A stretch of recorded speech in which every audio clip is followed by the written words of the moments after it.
இன்றைக்கி மரவள்ளி கிழங்கு வச்சு பொடி மாஸ் தான் பண்ணியிருந்தேன். வாங்க அதை எப்படி செஞ்சேன்னு பார்க்கலாம். இதுக்கு தேவையான பொருட்கள் பார்த்திங்கன்னா, நறுக்கின வெங்காயம், துருவின தேங்காய், பட்டை மிளகா, கடுகு, ஜீரகம், மஞ்சள் தூள், அதுக்கப்புறம் வேக வச்சு எடுத்து வச்சுக்கிட்டேன் மரவள்ளி கிழங்கு சின்ன சின்னதாக கட் பண்ணி வச்சுருக்கேன். அதை தான் நான் இன்றைக்கி யூஸ் பண்ண போகிறேன். இந்த மரவள்ளி கிழங்கு பார்த்திங்கன்னா நாங்கள் கடையில் வாங்கிட்டு வந்தது கிடையாது. வாங்கிட்டு வந்து சில பேர் வீட்டில் வேக வச்சு செய்வாங்க. இது வந்து நாங்கள் அப்படி பண்ணல. எங்கள் வீட்டுக்கு கீழே ஒரு பாட்டியம்மா விற்றுட்டு இருந்தாங்க. ஒரு பெரிய கிழங்கு பார்த்திங்கன்னா 30 ரூபா. அது எங்கள் அப்பா வாங்கிட்டு வருவாங்க அடிக்கடி. நான் என்றைக்குமே அதை சாப்பிட மாட்டேன், ஏன்னா அது ரொம்ப கசக்கிற மாதிரி இருக்கும், எனக்கு பிடிக்காது. ஆனால் நிறைய பேர் இப்போ யூடியூப்பில் பார்த்திங்கன்னா இந்த மாதிரி புடிமா செஞ்சு சாப்பிட்ட வீடியோவில் நான் பார்த்துருக்கேன். சரி, நம்மளும் ஒரு தடவை இந்த மாதிரி ட்ரை பண்ணி பார்ப்போமேனு ட்ரை பண்ணி பார்த்தேன். கடாயில் எண்ணெய் ஊற்றிக்கிட்டு கடுகு, கருவேப்பிலை, பட்டை மிளகா, ஜீரகம், கருப்பு உளுந்து நீங்கள் இதுக்கு யூஸ் பண்ணிக்கலாம். அதுக்கப்புறம் கருவேப்பிலை எல்லாத்தையும் போட்டு நல்லா வதக்கணும். இது எல்லாமே நல்லா வதங்கி வந்துட்ட பிறகு நம்ம கட் பண்ணி வச்சுருக்க ஒரு பெரிய சைஸ் வெங்காயத்தையும் அதில் போட்டு நல்லா வதக்கணும். இந்த கிழங்கு பார்த்திங்கன்னா நேற்று வாங்கிட்டு வந்தாங்க. இது ஒரு கடி தான் சாப்பிட்ருப்பேன், ரொம்ப கசப்பாக இருந்துச்சு.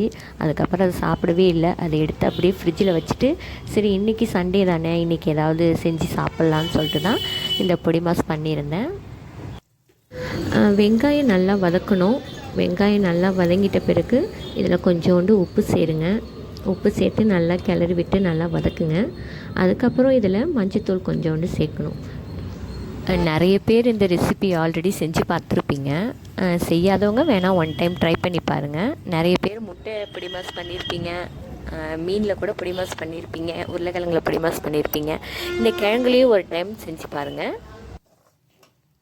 மஞ்சத்தூள் போட்டு நல்லா கிளறினதும் நம்ம கட் பண்ணி வச்சுருக்க அந்த மரவள்ளி கிழங்கை அதில் போட்டு மிக்ஸ் பண்ண வேண்டியதான்.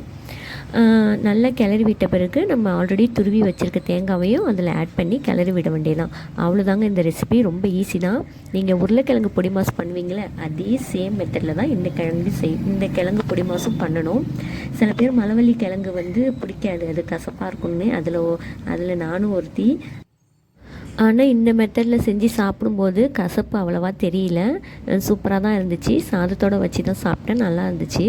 நீங்களும் ஒன் டைம் வேணால் வீட்டில் ட்ரை பண்ணி பாருங்கள். சில பேர் இந்த கிழங்கு பார்த்திங்கன்னா மீன் குழம்போடு வச்சு சாப்பிடுவாங்க. எனக்கு அந்த மாதிரி சாப்பிட பிடிக்கல. நான் ரச சாதத்தோடு தான் வச்சு சாப்பிட்டேன், நல்லா தான் இருந்துச்சு. நீங்களும் ஒன் டைம் வீட்டில் செஞ்சு பார்த்து இந்த ரெசிபி எப்படி இருக்குதுன்னு கமெண்ட் பண்ணுங்கள். மறக்காமல் நம்ம சேனலை சப்ஸ்கிரைப் பண்ணிக்கோங்க.